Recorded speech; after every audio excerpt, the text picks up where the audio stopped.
Can you hear me? Now I feel like a football coach. I was thinking airline pilot. I'll take airline pilot.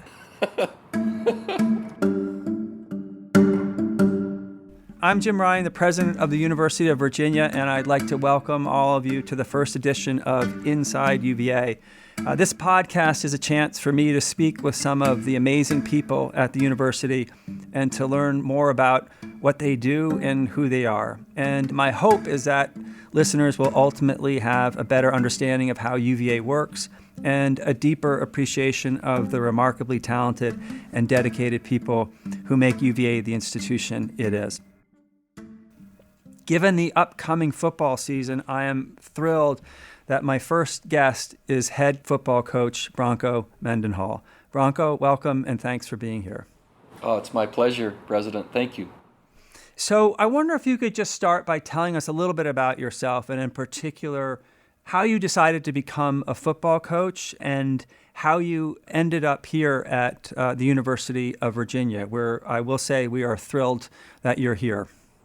Thank you for the opportunity. So I grew up in Utah. My dad was a cowboy. I grew up on 40 acres, and from the time I was in fifth grade, I was in boots and spurs every day. I'm the youngest of four boys, and my dad would bring in, on average, from 10 to 18 one-year-old colts. We call them yearlings per year. And my job was basically to start those colts. They used to call it breaking the colts, but breaking isn't what our intent was. It was to start them. And so I put the first rides on and handled the colts for the entire year. And that was how I grew up. And along the way, I was playing sports. My dad was a college athlete at Brigham Young University. My brother Matt was a second-round pick, NFL player. Another one of my brothers was an FCS level player at Weber State. So in my family, football was just kind of what you had to do to kind of be in the family. It was like a rite of passage. Right. And then with a name like Bronco, like what career path? I mean, if it's not rodeo and football, like what do you do with that? I was going to ask you, have you met any other Broncos in your life? I have one horse trainer. So yeah, I have met one other that was older than I. Anyway. In terms of getting into football, I always thought I'd be an NFL player like my dad and brother, but I wasn't, and I just wasn't good enough, quite frankly. And I didn't know what I wanted to do, but I knew I loved to teach, and so the coaching staff at that time at Oregon State came to me and said, would you like to be a graduate assistant coach? I didn't even know what that was. I hadn't even paid attention as a player, but I knew it would buy me time, and so I worked on my master's in education. And then for the last 6 months, I lived in my office because I didn't know what I was going to do with my life. So I was trying to save rent and get ready for the real world. And did you warm to it right away? I mean, did it feel like this was what I was meant to do, or did it take a while? It would make such a better story if I was destined to be, but no. I was literally trying to find out what I really wanted to do. My first job was at a junior college, the same one I played at. $4,200 for the season only, and I drove an hour and a half each way. And I still didn't know really what I wanted to do, other than I just seemed to be drawn to young people. And it wasn't till about year 12 or 15 in my coaching career, it was, wait a second, I love developing young people. I'm just choosing to do it through football. So football wasn't the passion. The enhancement and development of young people was. And then I was able to craft maybe how I wanted to do that inside of football in a way that was authentic to me. And that's kind of how it worked. And what led you to UVA? I mean, you'd had a very successful run at BYU. So there is a really powerful story. I know about myself, and Holly and I, we were at Brigham Young University for 13 years, 11 as the head coach and 2 as defensive coordinator. But what we have always thrived on and what brought us fulfillment wasn't football.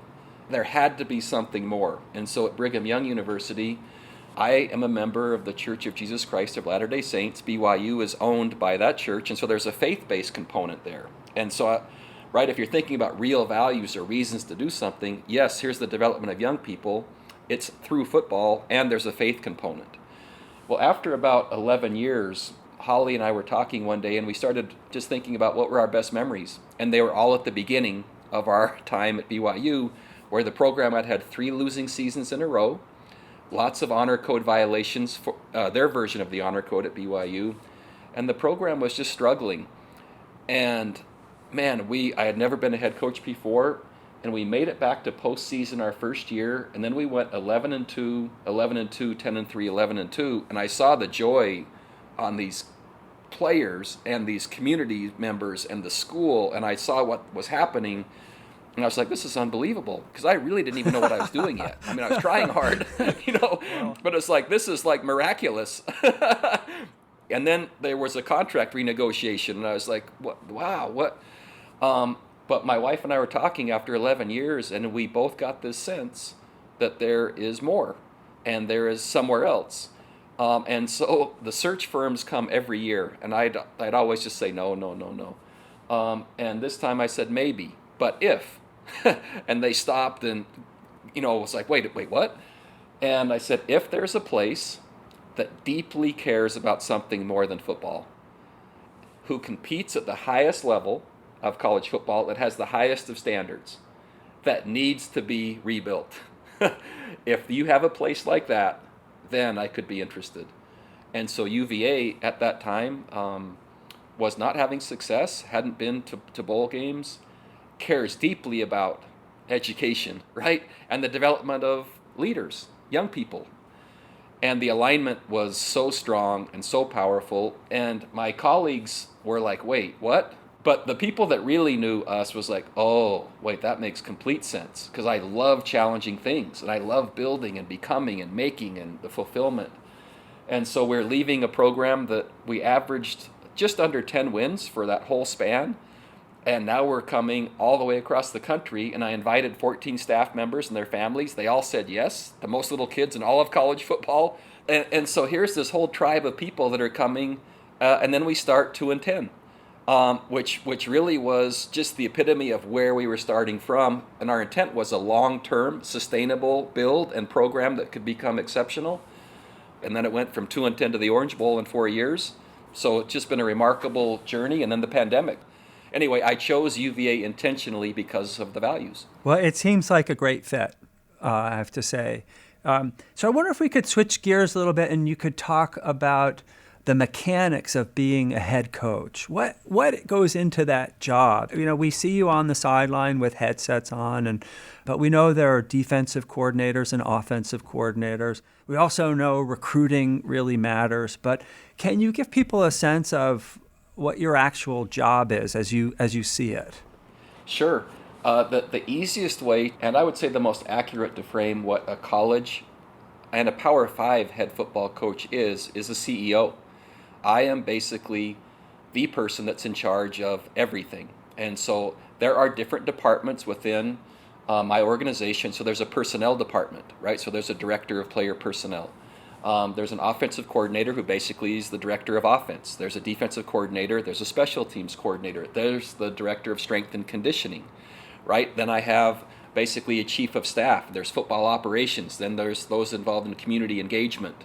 And then there's certainly an arm that's involved in the budget and allocation of resources, as well as fundraising, right? So every possible thing that a business would be doing, I'm responsible for all of that. And then to bring that together on the field of play to demonstrate the alignment of an institution, the values that I love, and then they keep score, right? Which would be basically like reporting to the board or a stock offering or whatever, right? And the gauge of all those other things is manifest simply by the game being played. And sometimes it reflects exactly how you're doing as a coach, and sometimes it does not in terms of the other areas. But what's clearly rewarded, right, is the outcome. So basically my job is to be the leader and the CEO of an organization.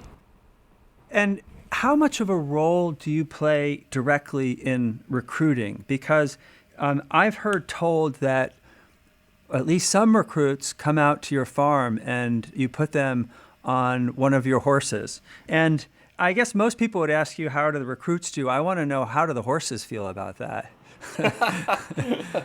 Yeah. So yes, I'm very active in recruiting. And the NCAA limits that where I can see each prospect in their home one time as a head football coach. They can visit our institution, and we can pay for that visit one time.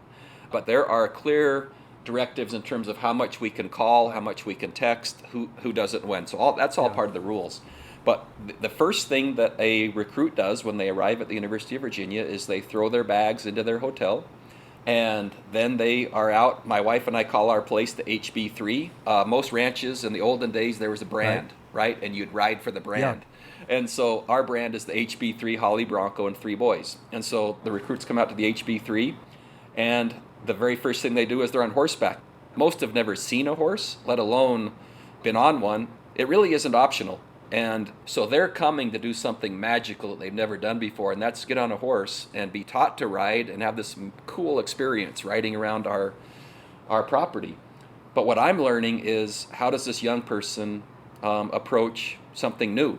And it doesn't take me long to assess, wait, this is someone I really want to be around.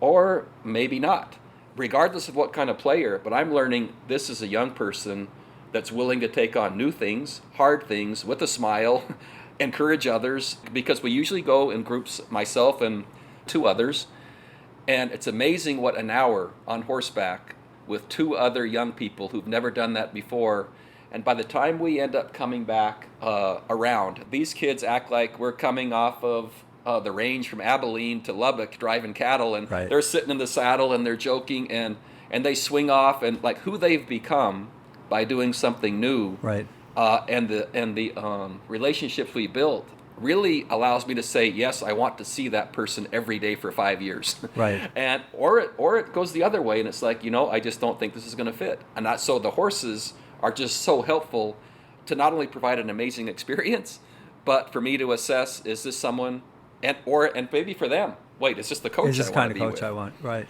Yeah, and they get to see me authentically because that's who I am. And rather than pretend, it's the greatest gift I think we can give either of us. And by the way, the horses, you asked about the horses. So we actually, at one point, we had some draft horses. We had a Clydesdale. We were sizing the recruit based on the size of horse. Some get the pony, some get the Clydesdale. Exactly. And what we found is, the size of the horse wasn't the main issue. It was just how gentle, how kind, how understanding, because they know. I mean, I literally am watching my horses, and they look up and they see who's coming, and they're looking at me like, really? We're going to do this again? And they're saying there better be an extra scoop of oats in the feeder tonight, because this is above and beyond. But you have to have the right partners. I guess that's true. So I want to talk to you a little bit about the pressures on college football, which you mentioned. I mean, you are responsible for the outcome, but you're also trying to do something above and beyond football, which is to use football as a way of developing young men. And how rare is that in college football, and how difficult is it? That is to say, how much has the bottom line become dominant in elite college football? I would say that it is the standard. The bottom line is the standard. It is the expectation, and it absolutely is what's rewarded, meaning that wins generate revenue. Revenue is generated by viewers. And I serve on the American Football Coaches Board of Directors, and I don't know a single one of my coaching colleagues at the Power 5 level that if they didn't win, they were retained because they had an amazing graduation rate. I don't know of a single coach at the Power 5 level, if they didn't win, and they were the epitome of class and character and who they brought to their institution, if they didn't win, that were retained.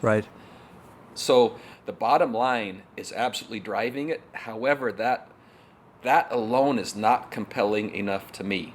However, what I learned this last year in the pandemic, and I hadn't had to face this in a long time, our record was 5-5, and I was unfulfilled from the number of wins. I love winning as well, and because people are happier and they're more fulfilled, and the lessons that they're being taught are driven home at a deeper level with success. So the way that I'm framing it now is I love to develop people through championship football. Right. and really, just as a blunt, honest assessment of myself, I want everything. But what I know is by compromising the values, my soul is damaged, right? I can't do that. Right.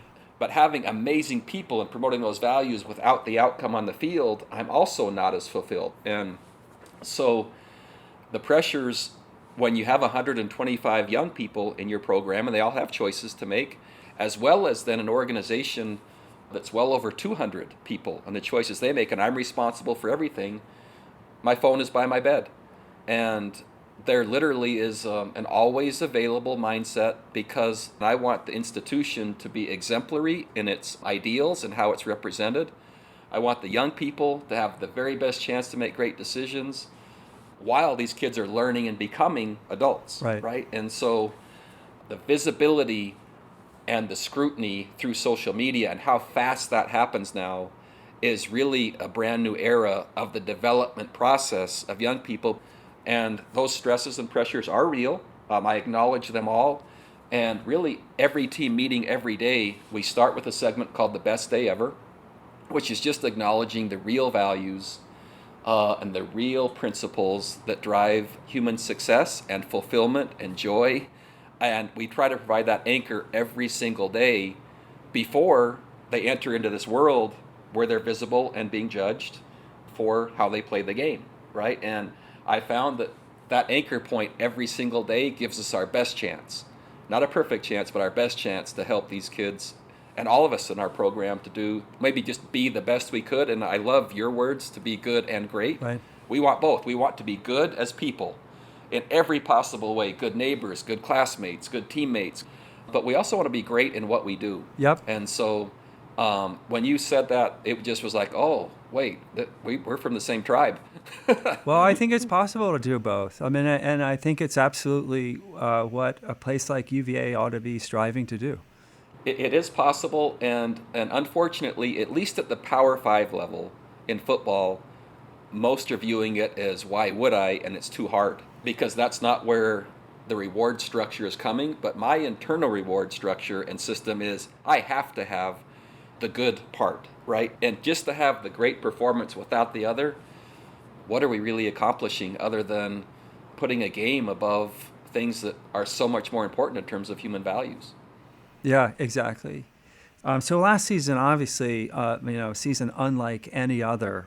What are your memories of it? What are you most proud of? What was most challenging? I mean, I have my own take on it because I saw it through the lens of Carla Williams, our athletic director, but I'd love your perspective. Struggle and challenge and growth. I quite frankly had a moral dilemma. I did not believe we should play football a year ago. Was my team and these young people I'm responsible for, were they going to be safe? Right. I couldn't answer that question. And parents of the players, they were all over the spectrum on terms of, yes, we should, or no, we shouldn't. And I was trying to decide, I'm responsible, will we be safe? And I had reached the point where I don't think we ought to play. I don't think anyone knows enough yet. And I remember you and I and Carla met with our team, and we asked the team leaders, and they said we wanted to play. And they asked me to coach them. And I'm going to do. And then at that point, I committed to do everything I could protocol-wise that was known to give us our best chance to be safe. And wow, did I learn a valuable lesson while I was spending so much time on what I thought was, and what I believe still is the most important thing, the safety and well-being of our student athletes. The minute we started to play games, by the way, even when we started to practice, I wasn't sure we could tackle anybody without exchanging the virus, Right. And so I know. I remember that very well. Every 30 seconds, I was blowing a whistle and having players run away from each other, because it's like, wait, Right. And what we're known for is how hard we play and the violence within the rules, right? And here's a coach now that's all I'm talking about is protocols. And then I found out early on in the season, hey, wait, we're keeping score. And I wasn't asked about the game itself prior to our first game. I was only asked about how are our student athletes doing, how are they mentally, how are they physically. Once the games started, that people cared about the outcome. It reverted immediately back to only the outcome. And I should have known. right? And so I did my best after a 1-4 start to try to do both at the best level possible. But I learned that, yes, you can do both in an amazingly challenging setting. And it took me a while to learn and calibrate, and what a struggle to kind of wrestle with the moral dilemma and then apply the strategy and then try to build the culture within that new set of circumstances to then have the outcome that was desired, where we could be, in your words, again, both good and great, regardless of context. And I've never been as tired in my entire life. Yeah, I know the feeling. Holy cow. So last question, I'm sure people are curious about this upcoming season. How are you feeling? What should we be looking for? I'm guessing you're excited to see people in the stands again. I am, and I would love them to be there safely, and I'd love everyone to have an amazing experience. I'd love to see our fourth side vibrant and alive, and I'd love to see normalcy return. Yeah, I would for too. Everybody. Because, right, college football, I believe if it's done well and done right and aligned with an institution, it can bring to life an entire community and just a place to celebrate all that's good about an institution. And we have a veteran team. My players that had a chance to come back, they're coming back. The COVID year, the super seniors, and here they all come back, which is so gratifying. So we have a veteran team, and in the Coastal Division, if you count Notre Dame as part of the ACC, which they were last year in football, right, there's been 8 different Coastal winners in 8 different years. And so we are the reigning Coastal champion after whatever we're going to call last year. We have as good a chance as anyone on the Coastal side to do it again. And I love that chance, right? So I'm not viewing any game on our schedule as an upset, and nor could I think anyone that really follows our program and knows. I like our team a lot. So health will be important. Our mindset and our culture is returning. I would not count us out. We have as good a chance as anyone to win our side of the division. And now that would be pretty remarkable then for us to be the first team in over 8 years to repeat it. And that would be kind of era forming, right? And wait a second, here comes UVA. And so we see that, we're hunting that down, that's what we want. And man, I can't wait to go after it. Well, I can't wait to follow the season. Coach, I want to thank you very much for spending time. I wish you the best in the upcoming season. And I will say again just how fortunate the University of Virginia is to have you as its head football coach. I can't imagine a better fit or a better person for the job. And I mean that. So thank you. Thank you very much, Jim. All right. Well, that does it for the first edition of Inside UVA. Thanks for listening. Inside UVA is a production of WTJU 91.1 FM and the Office of the President at the University of Virginia. Inside UVA is produced by Mary Garner McGee, Matt Weber, and Nathan Moore. We also want to thank Bronco Mendenhall, Doc Kirby, and Luke Goldstein from UVA Athletics, as well as Monica Schack, Heidi Johnson, and Gina Weinstein in the President's Office. Our music is Turning to You from Blue Dot Sessions. Listen and subscribe to Inside UVA and Apple Podcasts, Spotify, or wherever you get your podcasts. We'll be back soon with another conversation about the life of the university.